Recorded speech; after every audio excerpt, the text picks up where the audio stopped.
سلام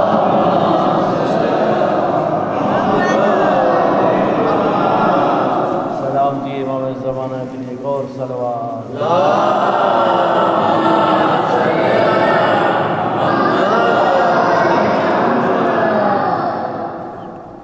فاتحہ۔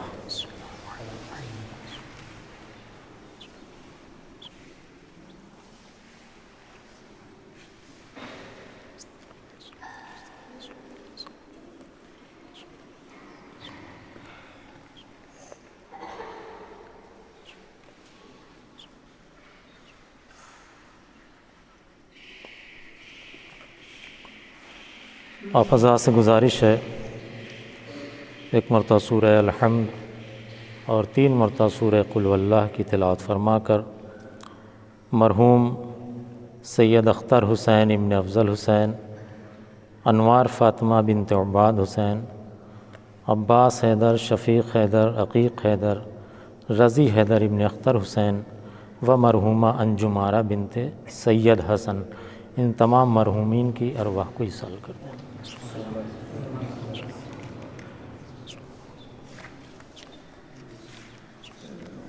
صلی اللہ علیہ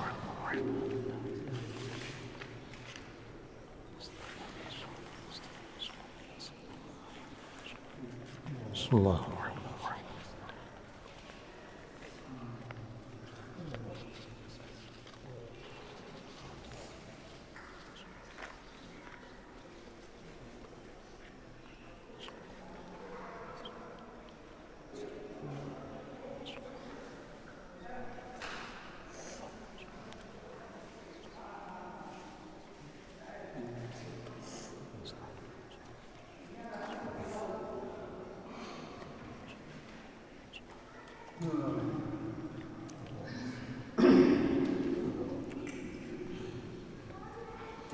لا حول ولا قوة إلا بالله العلي العظيم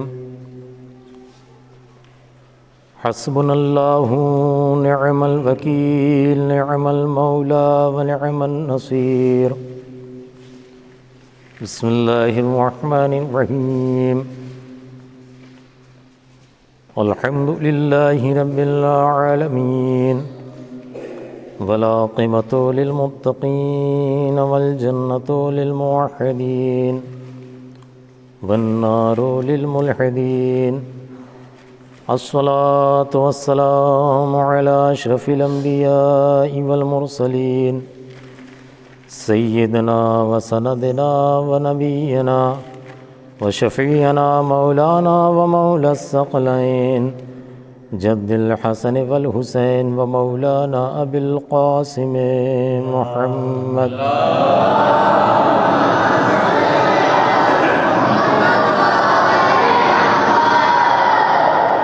وعلى أهل بيته الطيبين الطاهرين المعصومين المظلومين واللعنة الدائمة على أعدائهم أجمعين من يومنا هذا إلى قيام يوم الدين أما بعد فقد قال الصادق عليه الصلاة والسلام أراد الله بعبد خيرا فقهه في الدين صلوات بر محمد۔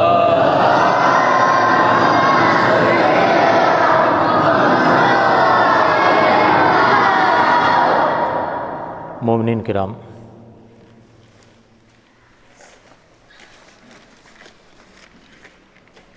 ایک حدیث مبارکہ ہے صادق آل محمد کے دہن مبارک سے نکلا ہوا یہ فقرہ، چونکہ آج کی مجلس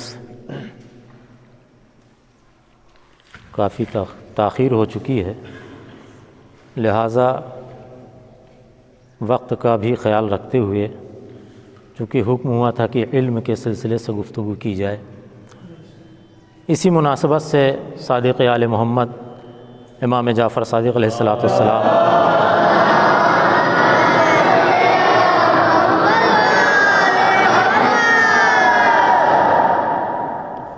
کے سلسلہ سند سے کہ امام فرماتے ہیں اراد اللہ بعبد خیرہ فقہہ فی الدین۔ خداوند عالم جب کسی بندے سے، کسی عبد سے خیر کا ارادہ کرتا ہے تو اسے علم دین عطا کر دیتا ہے۔ بڑی معروف حدیث ہے یہ کہ اللہ جب بھی کسی بندے سے خیر کا ارادہ کرتا ہے تو اسے علم دین عطا کر دیتا ہے۔ ارباب ولا، علم ایک ایسی شے ہے کہ جس سے ہم اور آپ بخوبی واقفیت رکھتے ہیں، اور ہمارے تو دین کا آغاز ہی علم سے ہوا ہے، یا یہ کہا جائے جملوں کو بدل کر کہ آدمیت کا آغاز علم کی بنیاد پر رکھا گیا ہے۔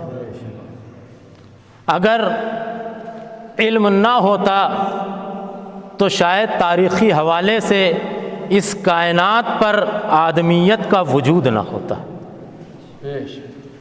اس لیے کہ اللہ نے جب آدمیت کے وجود کا آغاز کرنا چاہا اور ملکوتیت نے بڑھ کر اعتراض کیا کہ پالنے والے ہم 1000 برس سے تیری عبادت کرتے ہیں، پالنے والے ہم 1000 برس سے تیرا سجدہ کر رہے ہیں، پالنے والے ہم 1000 برس سے تسبیح و تحلیل و تقدیس کر رہے ہیں، تو ایک ایسے عبد کو عبدیت عطا کر رہا ہے، آدمیت عطا کر رہا ہے کہ جو زمین پر جا کر فساد برپا کرے گا، خون ریزی برپا کرے گا، جھگڑے برپا کرے گا، تو اللہ نے کہا پریشان نہ ہو، ہم ایک معیار قائم کیے دیتے ہیں، اس معیار پہ جو آگے نکل جائے گا وہ آدمیت کی منزل میں آگے نکل جائے گا۔ ارباب ولا، اللہ نے معیار کس کو قرار دیا؟ علم کو قرار دیا، یعنی اللہ سمجھانا چاہتا ہے جو میزان علم پر آگے نکل جائے وہ آدمیت کی منزل میں آ جاتا ہے، اگر جو معیار علم سے ہٹ جائے وہ شیطان کی منزل میں آ جاتا ہے۔ صلوات بر محمد و آل محمد۔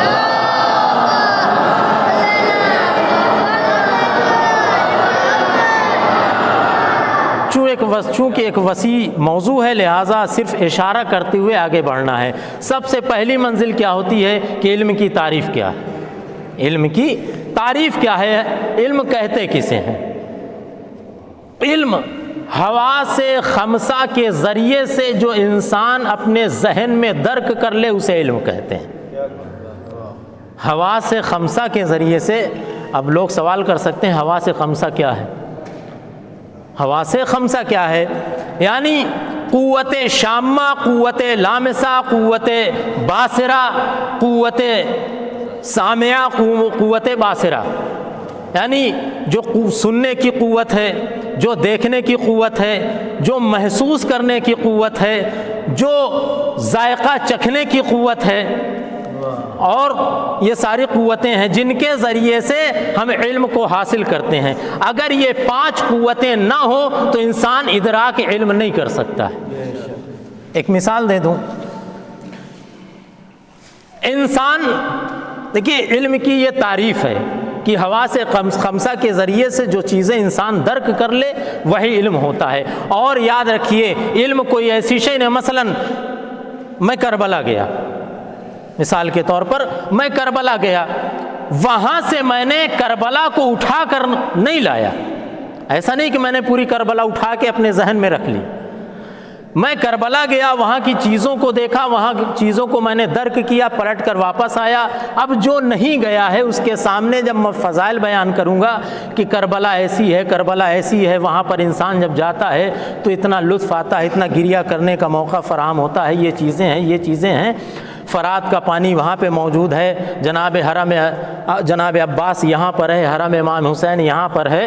وہ سارے مقامات جب انسان کے سامنے بیان کیے جائیں گے تو انصاف سے بتائیے وہ پوری کربلا انسان کے ذہن میں نہیں ہے کہ اس نے اٹھا کر حرم امام حسین کو اس نے اپنے ذہن میں رکھ لیا، حرم جناب عباس کو اس نے اپنے ذہن میں رکھ لیا، حرم جناب علی اصغر کو اس نے اپنے ذہن میں رکھ لیا۔ کیوں؟ اس لیے کہ وہ چیزیں مادی ہیں، وہ چیزیں مادی ہیں. پھر ہمارے ذہن میں آیا کیا؟ کہ وہ علم جو ہم نے اسے دیکھ کر حاصل کیا ہے، وہ علم جسے ہم نے یعنی ہم نے اس کی تصویر کو اپنے ذہن میں رکھا، اسی کو علم کہتے ہیں. ہم نے حرم امام حسین کو دیکھا، اس کا علم ہمارے ذہن میں آ گیا. حرم جناب عباس کو دیکھا، اس کا علم ہمارے ذہن میں آ گیا. حرم جناب علی اصغر کو دیکھا، اس کا علم ہمارے ذہن میں آ گیا. معلوم یہ ہوا مادیت رہ جاتی ہے، علم ذہن میں آ جاتا ہے. مادیت رہ جاتی ہے، علم ذہن میں آ جاتا ہے. اب جب یہ مثال دی ہے تو یاد رکھیے کہ علم انسان کے اندر جب شوق پیدا ہوتا ہے تبھی حاصل انسان کرتا ہے علم کو. ساری گفتگو انشاءاللہ علم ہی پہ ہوگی. جب انسان کے اندر شوق پیدا ہوتا ہے تب انسان علم حاصل کرتا ہے. شوق کسے کہتے ہیں؟ شوق کسے کہتے ہیں؟ میں نے عرض کیا نا ابھی ایک مثال کہ میں کربلا گیا، وہاں سے پلٹ کر آیا. ابھی میں آپ کے سامنے عرض کر رہا ہوں کہ جب انسان کربلا پہنچنے لگتا ہے، مثلاً 40 کے زمانے میں جائے، اور یہ ایک تجربہ ہے جو بیان کر رہا ہوں چونکہ گیا ہوں 40 میں، کہ انسان جیسے جیسے کربلا سے قریب ہوتا جاتا ہے اس کی دل کی دھڑکنیں تیز ہو جاتی ہیں، اس کے دل کی دھڑکنیں تیز ہونے لگتی ہیں اور چند کلومیٹر کے فاصلے سے انسان دوڑنے لگتا ہے. چونکہ کربلا کے اندر ایسی جاذبیت پائی جاتی ہے، ایسی جاذبیت اور ایسی کشش پائی جاتی ہے کہ انسان تقریباً 10 سے 15 کلومیٹر پہلے سے لگتا ہے کہ اب دوڑ کر پہنچ جائیں روضہ امام حسین پر.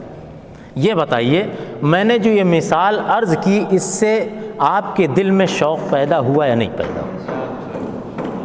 اس سے آپ کے دل میں شوق پیدا ہوا یا نہیں پیدا ہوا؟ ایک صلوات پڑھ دیں محمد والے محمد پر.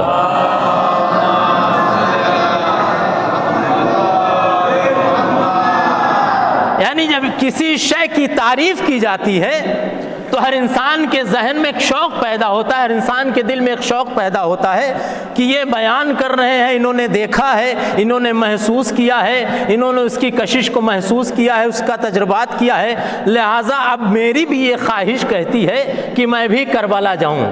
یہ ہے شوق. دیکھیے 2 لفظ ہوتے ہیں، ایک شوق اور ایک ہوتا ہے ذوق. ایک ہوتا ہے شوق، ایک ہوتا ہے ذوق. ارباب ولا شوق کسے کہتے ہیں؟ میں نے بیان کیا، آپ کے دل میں شوق پیدا ہو گیا. میں نے بیان کیا، آپ کے دل میں شوق پیدا ہو گیا. ارباب ولا ذوق کسے کہتے ہیں؟ ذوق اسے کہتے ہیں، ایک مثال اور دے دوں. مثلاً جو انسان بامبے میں رہتے ہیں وہ جانتے ہیں کہ افلاطون کی مٹھاس کیا ہوتی ہے، اس کا ذائقہ کیا ہوتا ہے. جب وہ پلٹ کر آیا تو اس کے سامنے اس کی تعریفیں جب بیان کرنا شروع کی کہ افلاطون کی مٹھاس ایسی ہے کہ جو نہ قادر کے حلوائی کے اس میں گاجر کے حلوے میں نہ وہ ذائقہ پایا جاتا ہے، نہ جونپور کی شیرینی میں وہ ذائقہ پایا جاتا ہے جسے، یا جتنی بھی جہاں کی چیزیں مشہور ہیں، نہ لکھنؤ کے ٹنڈے میں کباب میں وہ ذائقہ پایا جاتا ہے.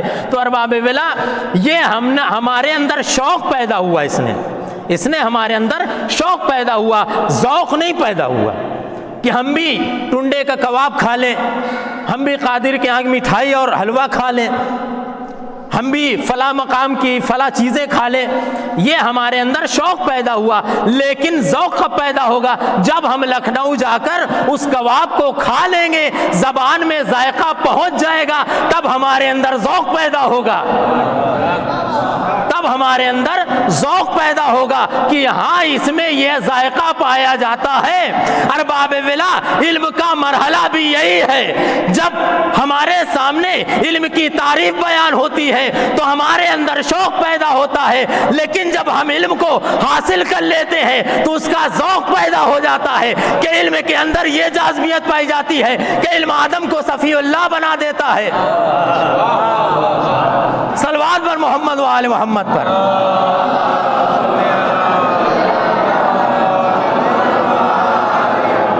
لیکن یاد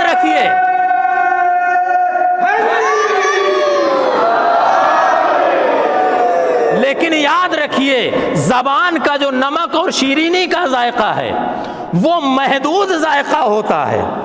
وہ محدود ذائقہ ہوتا ہے. آپ نے مثلا نمک یا شیرینی کو زبان پہ رکھا, زبان کے کچھ حصے تک اس نے محسوس کیا, حلق تک جاتے جاتے اس کا ذائقہ ختم, حلق تک جاتے جاتے اس کا ذائقہ ختم ہو جاتا ہے, اور یہاں تک ہوتا ہے کہ جب معدے میں وہ پہنچا تو ذائقہ برا بھی ہو جاتا ہے, معدے تک پہنچتے پہنچتے ذائقہ برا ہو جاتا ہے. اس کی مثال یہ ہے کہ کبھی کبھی انسان زیادہ جب کھا لیتا ہے, ڈکار آتی ہے تو غذا پلٹ کر واپس آتی ہے, غذا پلٹ کر واپس آتی ہے تو انسان عجیب طرح کا منہ بنانے لگتا ہے, فوراً جا کر کلی کرتا ہے. کیوں؟ کہ اس لیے کہ جو ذائقہ بنا ہوا تھا وہ خراب ہو گیا, جو ذائقہ بنا ہوا تھا وہ خراب ہو گیا. یہی فرق ہے مادیت میں اور نورانیت میں, یہی فرق ہے مادیت میں اور نورانیت میں. آیا پلٹ کر جملہ یہ کہہ دوں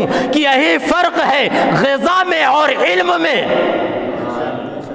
کہ انسان کے جب زبان پر غذا جاتی ہے, ترشی جاتی ہے, شیرینی جاتی ہے, مٹھاس جاتی ہے, تو اس کی مٹھاس یا ترشی یا شیرینی حلق تک پہنچتے پہنچتے ختم ہو جاتی ہے. لیکن خدا کی قسم علم کا ذائقہ ایسا ہے کہ جب تک زبان تک میں رہتا ہے احساس نہیں ہوتا ہے, لیکن جب حلق نے نیچے اترتا ہے تو وجود اتنا پختہ ہو جاتا ہے کہ کبھی گفتار سے ظاہر ہوتا ہے, کبھی رفتار سے ظاہر ہوتا ہے. صلوات پر محمد و آل محمد.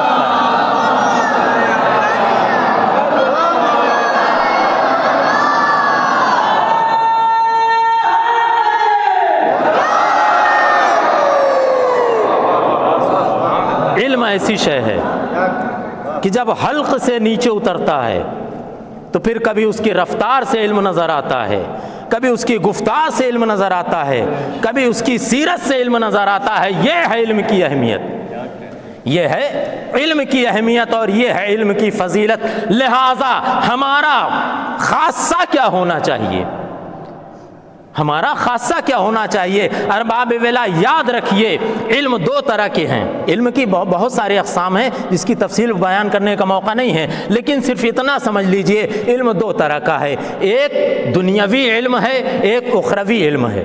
ایک دنیاوی علم ہے, ایک اخروی علم ہے.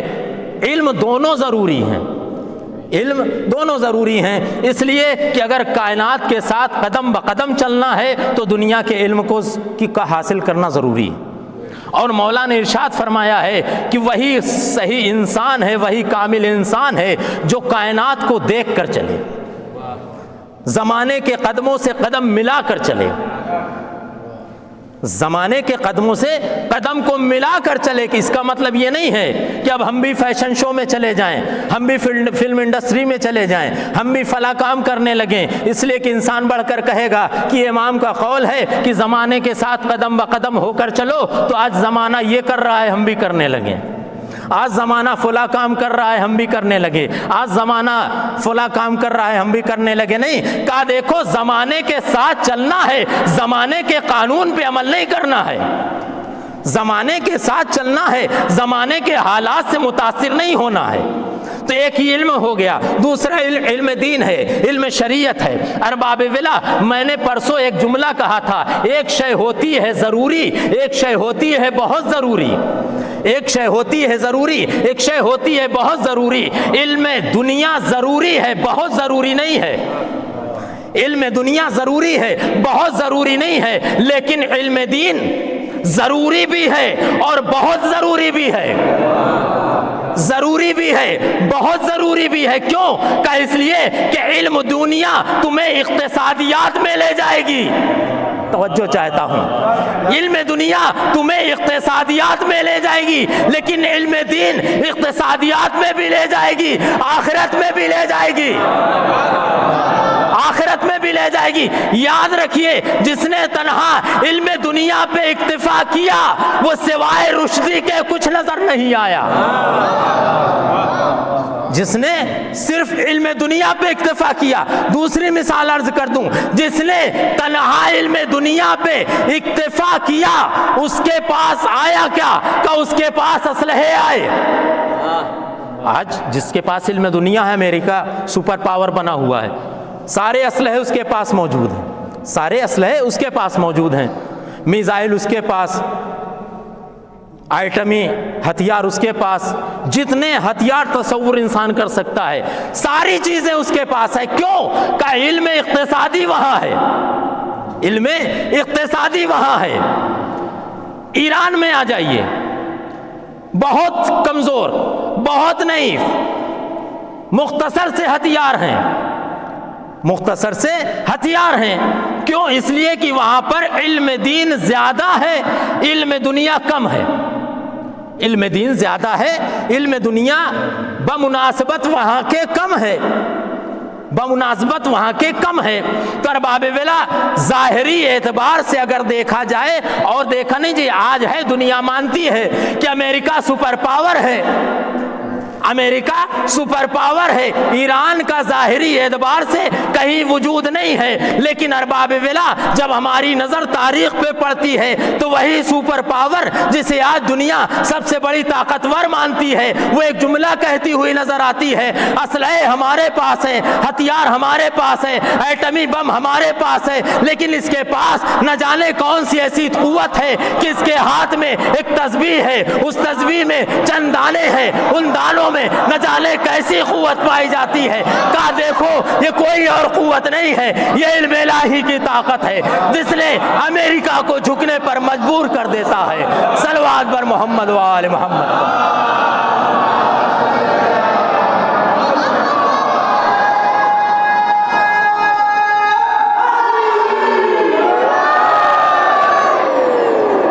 تو یہ علم کی قوت ہے، علم کی طاقت ہے، لہٰذا ضرورت ہمیں اس بات کی ہے کہ ہم دین کو پہچانیں، شریعت کو پہچانیں، لیکن اس کب حاصل ہوگا؟ اس وقت چھٹے امام ارشاد فرماتے ہیں اللہ اکبر کہ مجھے یہ بات پسند ہے، پوری توجہ چاہتا ہوں، ایک اخلاقی پہلو ہے اور ایک پیغام بھی ہے اس حدیث مبارکہ میں۔ مجھے پسند ہے یہ بات کہ میرے اصحاب کے سروں پر کوڑے مارے جائیں تاکہ وہ علم دین حاصل کر سکیں۔ یہ صادق آل محمد ارشاد فرما رہے ہیں کہ مجھے پسند ہے، یہ بات محبوب ہے کہ میرے اصحاب کے سروں پر کوڑے مارے جائیں تاکہ وہ علم دین حاصل کر لیں۔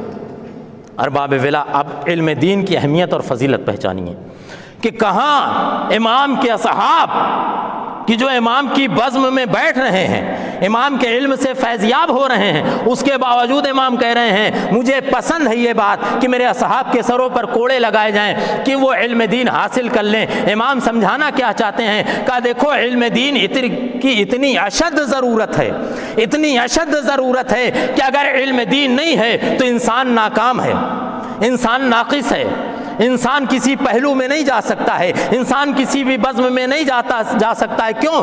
اس لیے کہ جاہل اور عالم میں ایک نمایاں فرق ہوتا ہے۔ جاہل جب گفتگو کرتا ہے تو اس کی بات میں کوئی وزن نہیں پایا جاتا ہے، اس کی بات کا کوئی اعتبار نہیں ہوتا ہے، لیکن جب ایک عالم گفتگو کرتا ہے تو اس کی بات میں وزن پایا جاتا ہے، اس کی بات میں اعتبار پایا جاتا ہے، اس کی بات میں حقیقت پائی جاتی ہے، اس کی بات میں سچائی پائی جاتی ہے۔ یہی وجہ ہے کہ جو جن کا تعلق جہالت سے تھا وہ حکومت کرتے رہے، مسند قضاوت پہ بیٹھتے رہے، لیکن جب علم کا مسئلہ آیا در اہل بیت پر آ کر یہ اعلان کرتے ہوئے نظر آئے، اے علی مسئلے کا حل کر دیجئے ورنہ دین مٹ جائے گا، دین رسوا ہو جائے گا، دین بدنام ہو جائے گا۔ ارباب ولا یہی فرق ہے ایک عالم میں اور ایک جاہل میں۔ صلوات بر محمد و آل محمد۔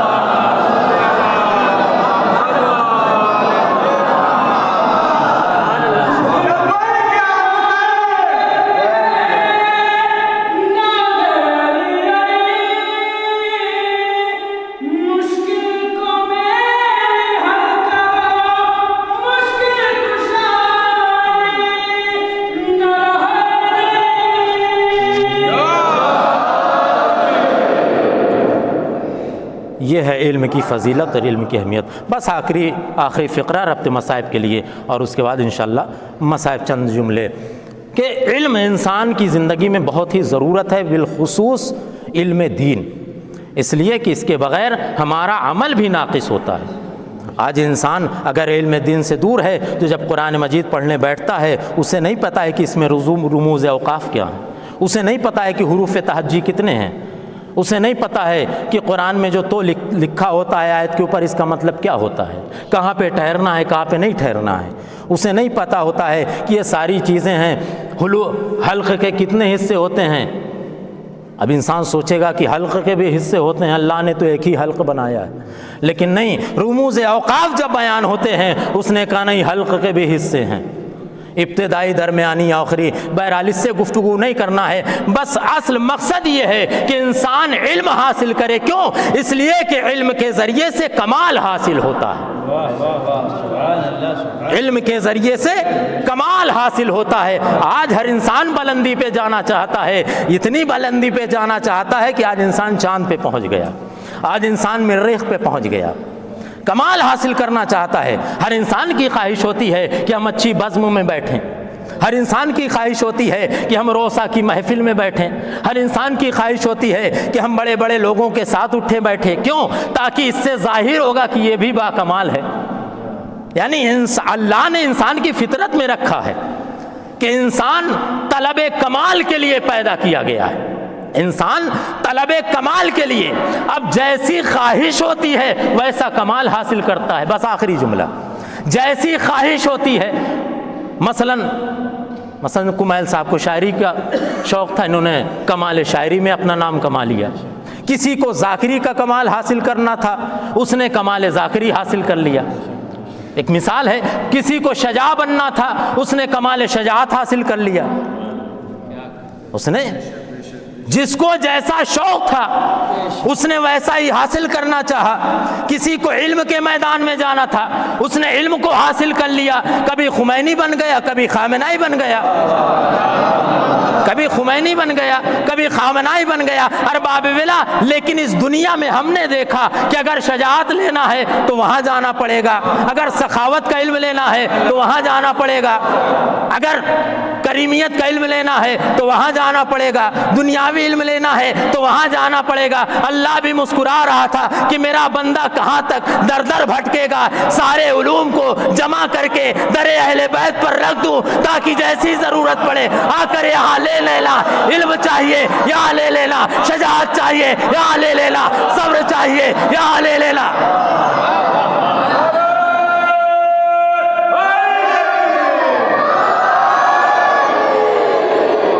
جیسی ضرورت حاصل کرنا ہو در اہل بیت پہ آ جانا، شجاعت چاہیے علی کے دروازے پہ آنا، سخاوت چاہیے حسن کے دروازے پہ آ جانا، صبر چاہیے امام حسین کے دروازے پہ آنا۔ یہ کمال علم کا ہے، اور یہی وہ علم تھا کہ جس نے کربلا کے میدان میں 72 کو یکجا رکھا، یہی وہ علم تھا۔ بس 3 سے 4 منٹ مسائل پڑھنا ہے، چونکہ آج اس مقام پہ مجلس کا انعقاد کیا گیا ہے کہ جو روضہ تعمیر کیا جا رہا ہے 2 ماہ، 2 ایسی تاریخ اسلام کی معظمہ خاتون سے، ایک کو شہزادی زینب سلام اللہ علیہا کہتے ہیں اور ایک کو جناب سکینہ بنت الحسین کہتے ہیں۔ جناب زینب عالمہ غیر معلمہ ہیں اور ام المصائب کے لقب سے یاد کیا گیا، اس لیے کہ بچپن سے سوائے مصائب کے کچھ دیکھا نہیں جناب زینب۔ کبھی ماں کے جنازے کو دیکھا، کبھی بابا کے سر پہ ضربت دیکھی، کبھی بڑے بھائی کے کلیجے کے 72 ٹکڑے دیکھے، اور کبھی اپنا عزیز وطن چھٹتا ہوا دیکھا، کربلا کے میدان میں خیام حسینی فراز سے ہٹتا ہوا دیکھا، علاتش کی صدائیں سنی، مقتل میں شہداء کے لاشوں کو دیکھا، بہت مصائب برداشت کیے جناب زینب نے۔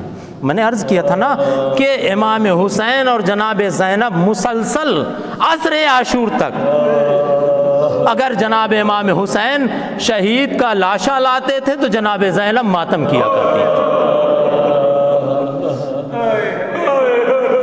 جب انصار کے لاشے کو لائے امام حسین نے بڑے مصائب برداشت کیے. یہ سچ ہے کہ انصار کا لاشا لانا کوئی معمولی بات نہیں تھی، لیکن امام حسین نے اپنے صبر کو دکھایا اور خیمے میں لاتے تھے. ارباب اعزہ و اقربا کے لاشے کو لائے، لیکن جناب زینب کہتی رہیں اے بھیا آپ لاشیں لائیے، یہ زینب بالوں کو کھول کر ماتم کرتی رہے گی. لیکن عزاداروں ایک مرحلہ ایسا بھی آیا کہ جب حسین کے سر و تن میں جدائی ہوئی، آزاداروں اب کون ہے جو لاش حسین کو خیمے میں لائے اور زینب بالوں کو کھول کر ماتم کرے؟ کوئی نہیں ہے، کوئی نہیں ہے. اور اس وقت کیا گزری جب 11 محرم کو یہ قافلہ روانہ ہوا،